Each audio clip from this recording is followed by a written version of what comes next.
Hello, NAACP.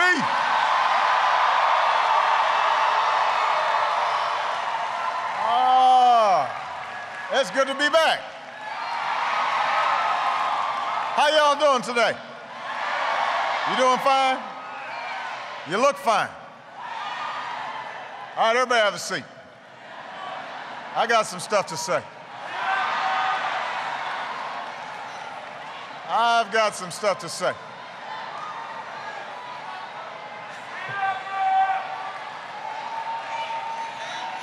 I love you back, you know that.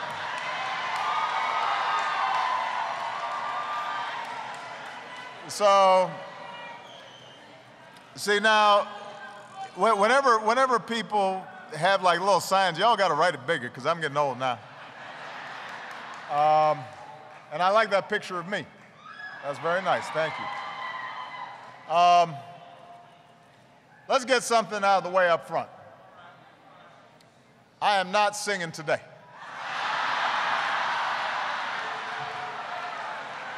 Not singing. Although I will say your board sang to me as I came in for the photograph. So I know there's some good voices in the auditorium. Let me also say what everybody knows but doesn't always want to say out loud. Y'all would rather have Michelle here. I understand. I don't blame you. But I will do my best to fill her shoes. And she sends everybody her love, and Malia and Sasha say hi as well. And I want to thank your chair, Rosalind Brock. I want to thank your president, Cornell Brooks. I want to thank your governor, Tom Wolf, who's doing outstanding work and was here. The mayor of Philadelphia, Michael Nutter, who's been a great friend and ally. Governor Dan Malloy of Connecticut, who's here today. And some outstanding members of Congress who are here. I want to just say thank you to all of you for your love, for your support, but most importantly for the work that you are doing in your communities all across the country every single day. It's not always received with a lot of fanfare. Sometimes it's lonely work, sometimes it's hard work, sometimes it's frustrating work. But it's necessary work. And it builds on a tradition of this organization that reshaped the nation. For 106 years, the NAACP has worked to close the gaps between the words of our founding, that we are all created equal, endowed by our Creator with certain unalienable rights. Those words trying to match those with the realities that we live each and every day. In your first century, this organization stood up to lynching and Jim Crow and segregation, helped to shepherd a Civil Rights Act and a Voting Rights Act. I would not be here, and so many others would not be here without the NAACP.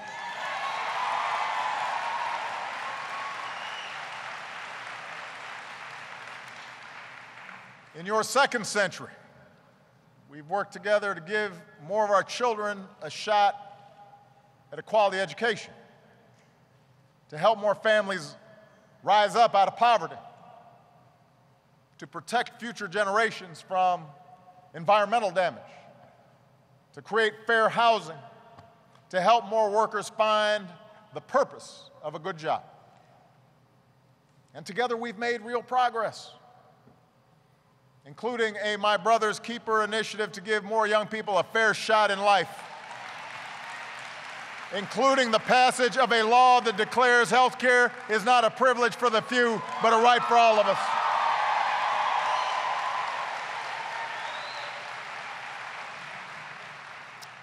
We made progress, but our work is not done. By just about every measure, the life chances for Black and Hispanic youth still lag far behind those of their white peers. our kids, America's children, so often are isolated,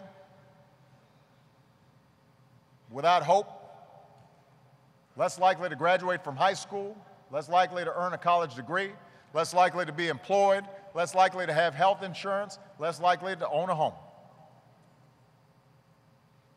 And part of this is a legacy of hundreds of years of slavery and segregation and structural inequalities that compounded over generations.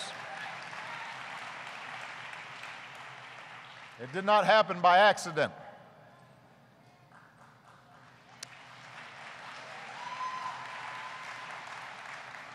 Partly it's a result of continuing, is sometimes more subtle, bigotry.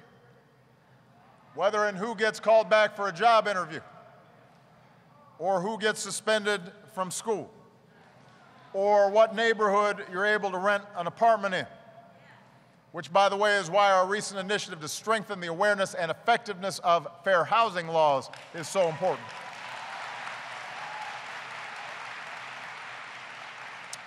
So we can't be satisfied, are not satisfied, until the opportunity gap is closed for everybody in America. Everybody.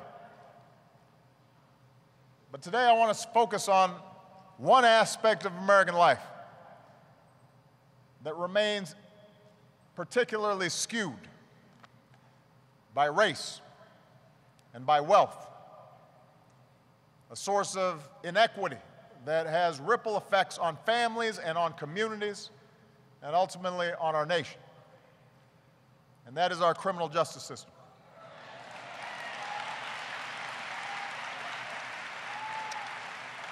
Now, this is not a new topic. I know sometimes folks discover these things like they just happened.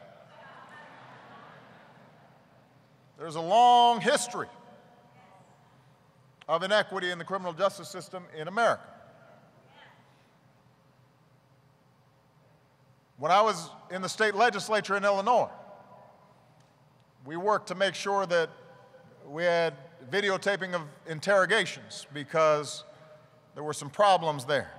We set up racial profiling laws to prevent the kind of bias in traffic stops that too many people experience.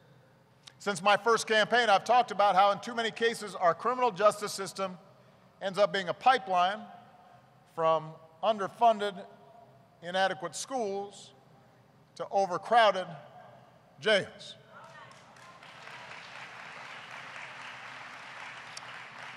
What has changed, though, is that in recent years, the eyes of more Americans have been opened to this truth. Partly because of cameras, partly because of tragedy, partly because the statistics cannot be ignored. We can't close our eyes anymore. And the good news, and this is truly good news, is that good people of all political persuasions are starting to think we need to do something about this. So let's look at the statistics. The United States is home to 5% of the world's population, but 25% of the world's prisoners. Think about that. Our incarceration rate is 4 times higher than China's. We keep more people behind bars than the top 35 European countries combined. And it hasn't always been the case, this huge explosion in incarceration rates. In 1980, there were 500,000 people behind bars in America. 500,000 people in 1980. I was in college in 1980. Many of you were not born in 1980, that's okay. I remember 1980, 500,000. Today, there are 2.2 million. It has quadrupled since 1980. Our prison population has doubled in the last 2 decades alone. Now, we need to be honest. There are a lot of folks who belong in prison.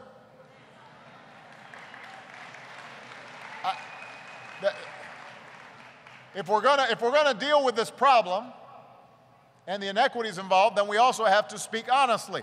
There are some folks who need to be in jail. They may have had terrible things happen to them in their lives. We hold out the hope for redemption, but they've done some bad things. Murderers, predators, rapists, gang leaders, drug kingpins. We need some of those folks behind bars. Our communities are safer thanks to brave police officers and hardworking prosecutors who put those violent criminals in jail.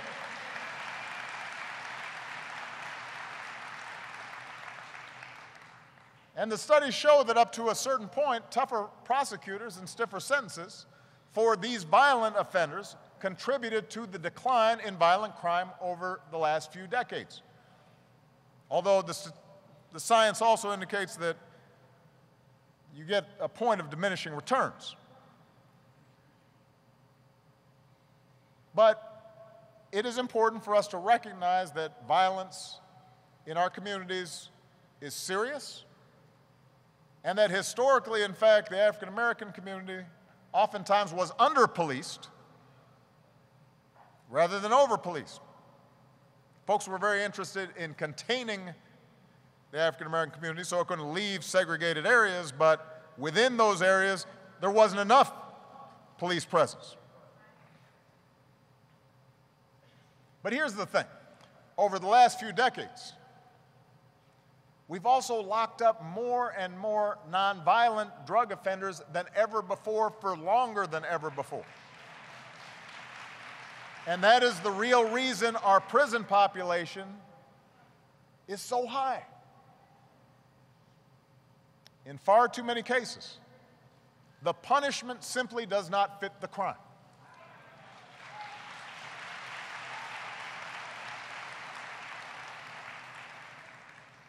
If you're a low-level drug dealer or you violate your parole, you owe some debt to society. You have to be held accountable and make amends. But you don't owe 20 years. You don't owe a life sentence.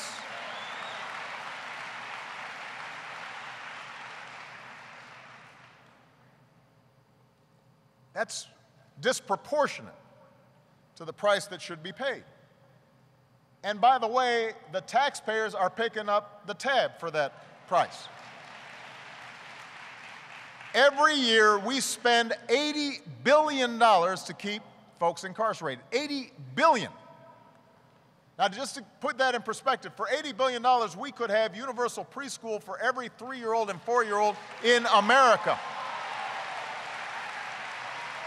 That's what $80 billion buys.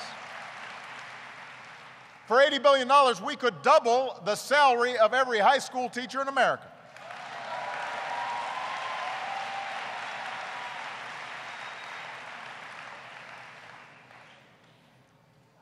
For $80 billion, we could finance new roads and new bridges and new airports, job training programs, research and development. We're about to get into a big budget debate in Washington, what I couldn't do with $80 billion. It's a lot of money. For what we spend to keep everyone locked up for 1 year, we could eliminate tuition at every single one of our public colleges and universities.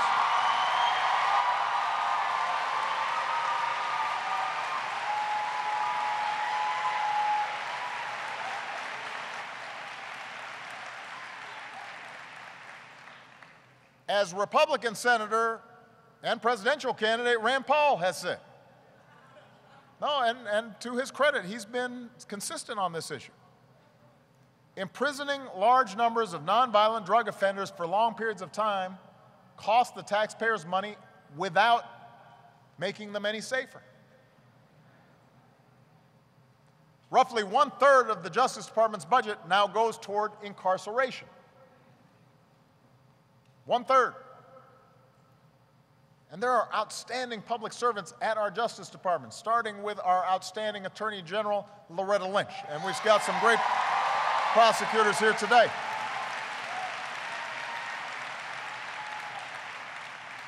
And they do outstanding work, so many of them.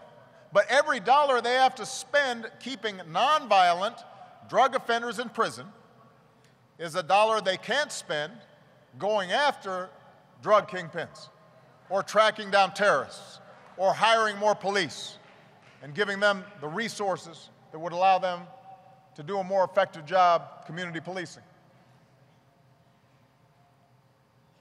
And then, of course, there are the costs that can be measured in dollars and cents. Because the statistics on who gets incarcerated show that by a wide margin, it disproportionately impacts communities of color. African Americans and Latinos make up 30% of our population. They make up 60% of our inmates. About 1 in every 35 African American men, 1 in every 88 Latino men is serving time right now. Among white men, that number is 1 in 214. The bottom line is that in too many places, black boys and black men, Latino boys and Latino men, experience being treated differently under the law.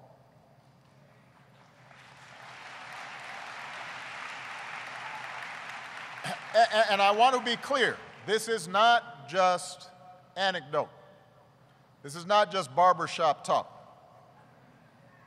A growing body of research shows that people of color are more likely to be stopped, frisked, questioned, charged, detained. African Americans are more likely to be arrested.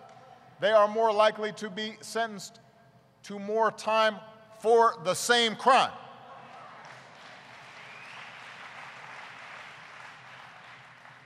And one of the consequences of this is around 1 million fathers are behind bars. Around 1 in 9 African American kids has a parent in prison. What is that doing to our communities? What's that doing to those children? Our nation's being robbed of men and women who could be workers and taxpayers, could be more actively involved in their children's lives, could be role models, could be community leaders. And right now they're locked up for a nonviolent offense. So our criminal justice system isn't as smart as it should be. It's not keeping us as safe as it should be. It is not as fair as it should be. Mass incarceration makes our country worse off, and we need to do something about it.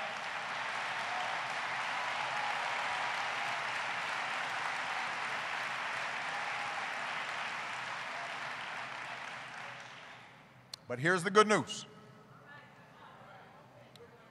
Good news. Don't get me preaching now. I am feeling more hopeful today because even now, when let's face it, it seems like Republicans and Democrats cannot agree on anything. A lot of them agree on this. In fact, today back in Washington, Republican senators from Utah and Texas are joining Democratic senators from New Jersey and Rhode Island to talk about how Congress can pass meaningful criminal justice reform this year. That's good news. That is good news. Good news.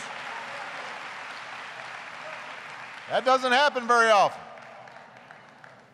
And it's not just senators.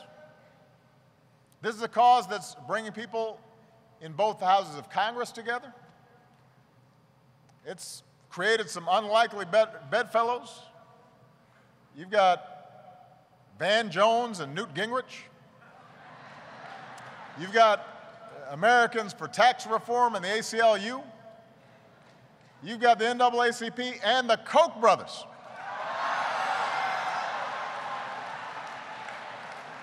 No, you got to give them credit. You got to call it like you see it. There are states from Texas and South Carolina to California and Connecticut who've acted to reduce their prison populations over the last 5 years and seen their crime rates fall. That's good news. My administration has taken steps on our own to reduce our federal prison population. So I signed a bill reducing the 101 sentencing disparity between crack and powder cocaine. I've commuted the sentences of dozens of people sentenced under old drug laws that we now recognize were unfair. And yesterday I announced that I'm commuting dozens more.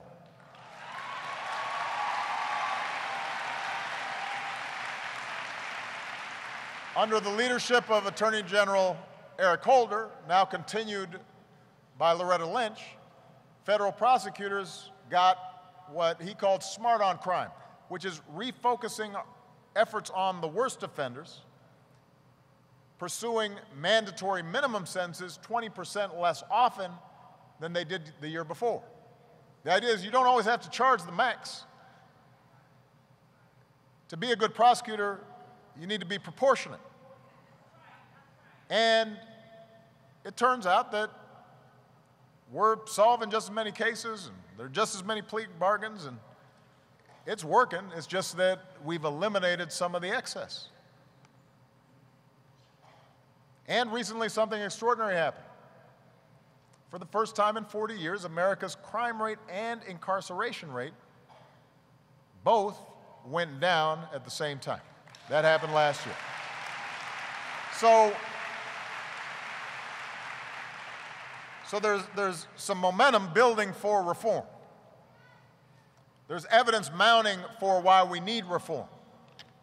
And I want to spend the rest of my time just laying out some basic principles, some simple ideas for what reform should look like, because we're just at the beginning of this process and we need to make sure that we stay with it. And I'm going to focus on what happens in three places: in the community, in the courtroom, and in the cell block. So I want to begin with the community because I believe crime is like any other epidemic. The best time to stop it is before it starts. And I'm going to go ahead and say what I've said 100 times before or 1,000 times before, and what you've heard me say before. If we make investments early in our children, we will reduce the need to incarcerate those kids. So, one study found that for every dollar we invest in pre-K, save at least twice that down the road and reduce crime. Getting a teenager a job for the summer costs a fraction of what it costs to lock him up for 15 years. Investing in our communities makes sense. It saves taxpayer money if we are consistent about it. And if we recognize that every child deserves opportunity, not just some, not just our own.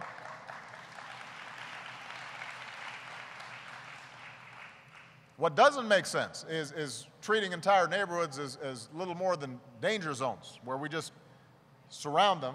We ask police to go in there and do the tough job of trying to contain the hopelessness when we are not willing to make the investments to help lift those communities out of hopelessness. That's not just a police problem, that's a societal problem.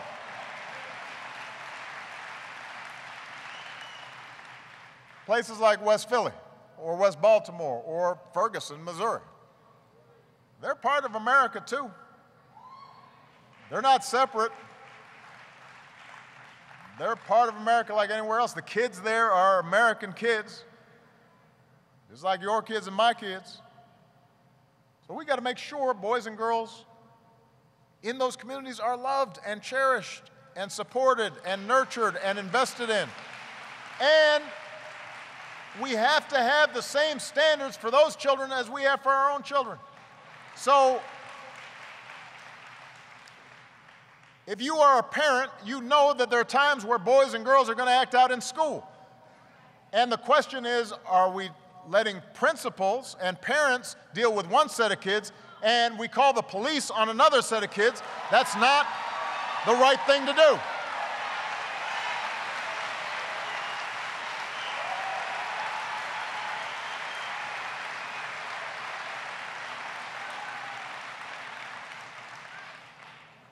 We've got to make sure our juvenile justice system remembers that kids are different. Don't just tag them as future criminals. Reach out to them as future citizens.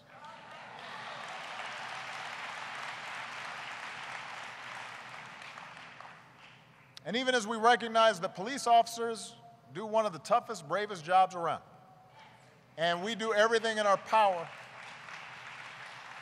and as we do everything in our power to keep those police officers safe on the job, I've talked about this. We have to restore trust between our police and some of the communities where they serve. And a good place to start is making sure communities around the country adopt the recommendations from the task force I set up that included law enforcement, but also included young people from New York and from Ferguson.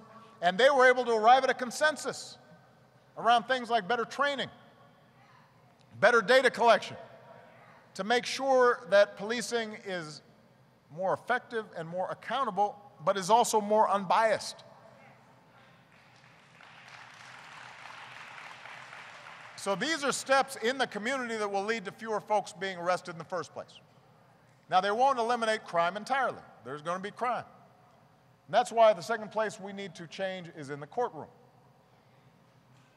For nonviolent drug crimes, we need to lower long mandatory minimum sentences or get rid of them entirely. Give judges some discretion around nonviolent crimes so that potentially we can steer a young person who's made a mistake in a better direction. We should pass a sentencing reform bill through Congress this year.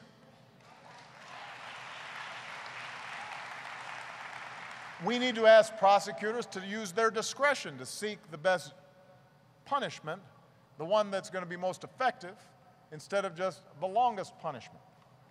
We should invest in alternatives to prison, like drug courts and treatment and probation programs, which ultimately can save taxpayers thousands of dollars per defendant each year. Now, even if we're locking up fewer people, even if we are reforming sentencing guidelines, as I've said before, some criminals still deserve to go to jail. And as Republican Senator John Cornyn has reminded us, virtually all of the people incarcerated in our prisons will eventually, someday, be released. And that's why the third place we need reform is in the cell block. So on Thursday, I will be the first sitting president to visit a federal prison.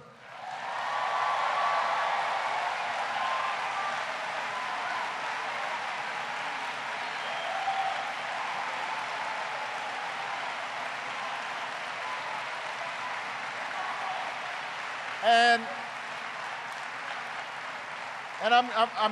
I'm going to shine a spotlight on this issue because while the people in our prisons have made some mistakes and sometimes big mistakes, they are also Americans. And we have to make sure that as they do their time, and pay back their debt to society, that we are increasing the possibility that they can turn their lives around.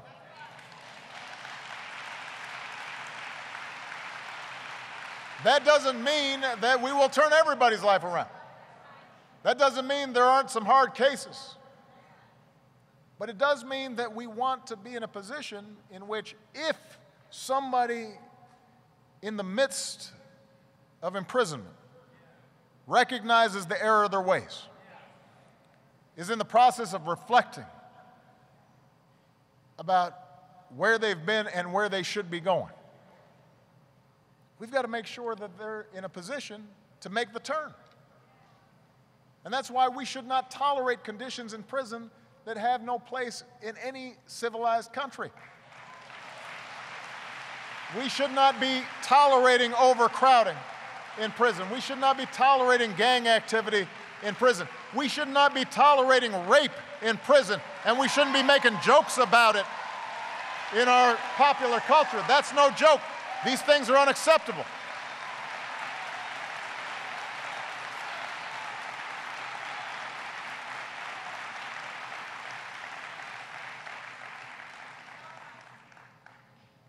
What's more, I've asked my Attorney General to start a review of the overuse of solitary confinement across American prisons.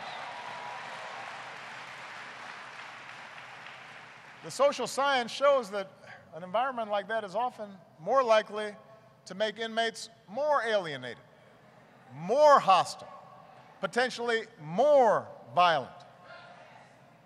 Do we really think it makes sense to lock so many people alone in tiny cells for 23 hours a day for months, sometimes for years at a time? That is not going to make us safer.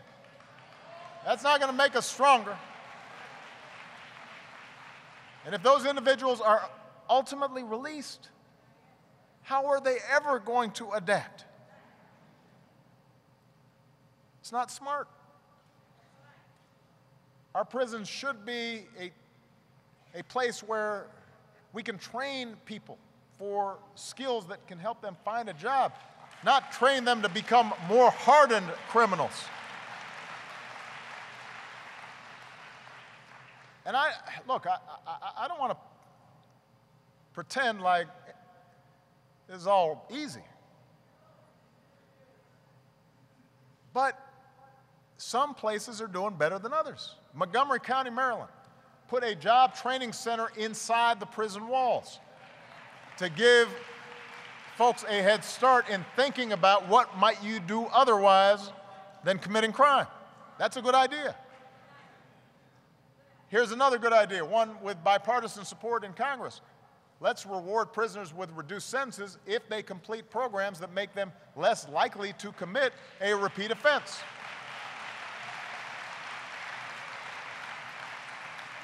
Let's invest in innovative new approaches to link former prisoners with employers, help them stay on track. Let's follow the growing number of our states and cities and private companies who've decided to ban the box on job applications so that former prisoners who have done their time and are now trying to get straight with society have a decent shot in a job interview.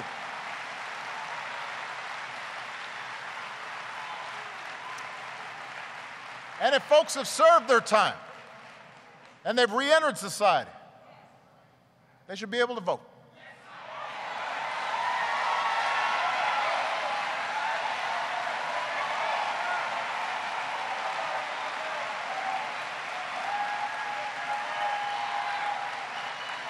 You know,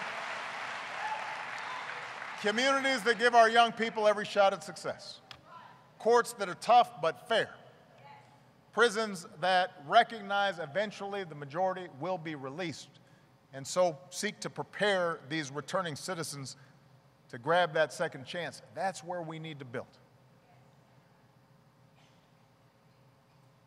But I want to add this. We can't ask our police or our prosecutors or our prison guards or our judges to bear the entire burden of containing and controlling problems that the rest of us are not facing up to and willing to do something about. So yes, we have to stand up to those who are determined to slash investments in our communities at any cost, cutting preschool programs, cutting job training programs, cutting affordable housing programs, cutting community policing programs. That's short-sighted. Those investments make this country strong. We've got to invest in opportunity more than ever. An African-American man born roughly 25 years ago has just a 1 in 2 chance of being employed today. More than 1 in 3 African-American children are growing up in poverty. When America's unemployment rate was 9.5%, when I first came into office, as it was going up, we properly recognized this is a crisis. Right now, the unemployment rate among African Americans is 9.5%. What should we call that? It is a crisis, and we have to be just as concerned about continuing to lift up job opportunities for these young people.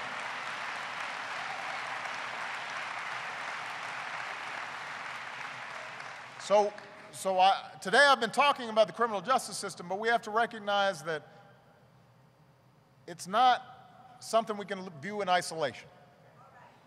Any system that allows us to turn a blind eye to hopelessness and despair, that's not a justice system, it is an injustice system. But that is an extension and a reflection of some broader decisions that we're making as a society. And that has to change. That has to change. What the marchers on Washington knew, what the marchers in Selma knew, what folks like Julian Bond knew, what the marchers in this room still know, is that justice is not only the absence of oppression, it is the presence of opportunity. Justice is giving every child a shot at a great education, no matter what zip code they're born into. Justice is giving everyone willing to work hard the chance at a good job with good wages, no matter what their name is, what their skin color is, where they live.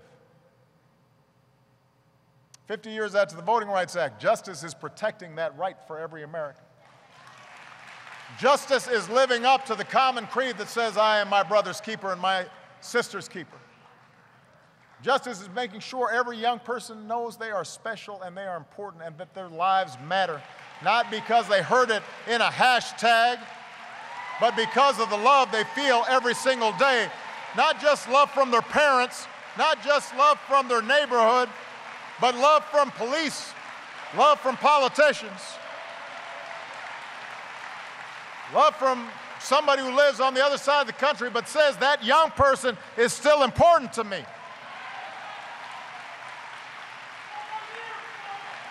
That's what justice is. And in the American tradition, and in the immigrant tradition of remaking ourselves, in the Christian tradition that says none of us is without sin, and all of us need redemption. Justice and redemption go hand in hand. You know, right before I came out here, I met with 4 former prisoners, 4 ex-offenders. 2 of them were African American.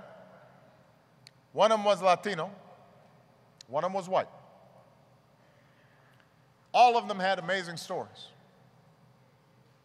One of them dropped out of school when he was a young kid. Now he's making film about his experience in the prison system. One of them served 10 years in prison, then got a job at Five Guys, which is a tasty burger. And they gave him an opportunity, and he rose up and became a general manager there, and now is doing anti-violence work here in the community. One of them, the young Latino man, he came out of prison and was given an opportunity to get trained on green jobs that are helping the environment, but also gave him a marketable skill. And he talked about how the way he's staying out of trouble is he just keeps on thinking about his 2 daughters. And I could relate to that, because you don't want to disappoint your daughters. You don't want to disappoint those baby girls. And so he says, I go to work and I come home and I grab that little baby and get a kiss. And that's keeping me focused. And then one of them, Jeff Copeland, was arrested 6 times before his 38th birthday. He was drinking, using drugs, racked up DUI after DUI, sentence after sentence, and he admits that the sentences he was getting for DUI weren't reflective of all of the trouble he was causing. Could have been worse. And Jeff spent so much time jogging in place in his cell that inmates nicknamed him the Running Man. And he was literally going nowhere, running in place. And then somehow, Jeff started examining his life, and he said, this isn't me. So he decided to hold himself accountable. He quit drinking. He went to AA, met a recruiter from the reentry program at the Community College of Philadelphia, enrolled in classes once he was released, made sure to show up every day, graduated summa cum laude with a 3.95 GPA. And this fall, he'll graduate from Temple University with a major in criminal justice and a minor in social work, and he volunteers helping former inmates get their lives back on track. And it's sort of a cliche, he says, but we can do anything. And just 2 years ago, the Running Man ran his first marathon, because he's going somewhere now. You never look at crossing the finish line, he says, of his journey. You attack it by putting 1 mile after the other. It takes steps. It takes steps. That's true for individuals. It's true for our nation. You know, sometimes I get in debates about how to think about progress or the lack of progress when it comes to issues of race and inequality in America. And there are times where people say, oh, the president, he's too optimistic, or he's not talking enough about how bad things are. Oh, and let me tell you something, I see what happens. My heart breaks when I see families who are impacted. I spend time with those families and feel their grief. I see those young men in street corners and eventually in prisons, and I think to myself, they could be me. That the main difference between me and them is I had a more forgiving environment, so that when I slipped up, when I made a mistake, I had a second chance, and they've got no margin for error. I know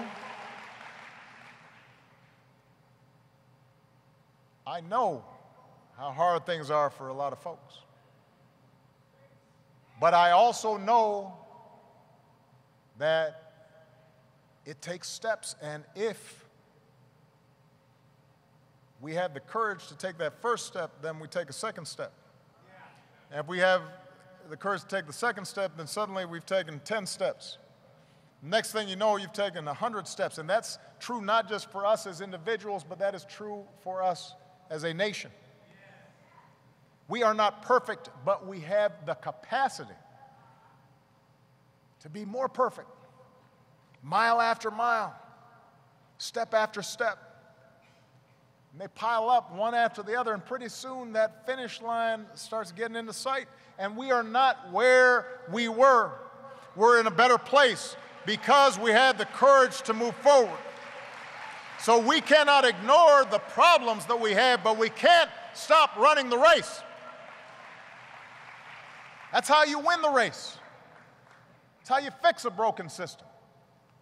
That's how you change a country. The NAACP understands that. Think about the race that you have run. Think about the race ahead. If we keep taking steps toward a more perfect union and close the gaps between who we are and who we want to be, America will move forward. There's nothing we can't do. Thank you. God bless you. God bless the United States of America.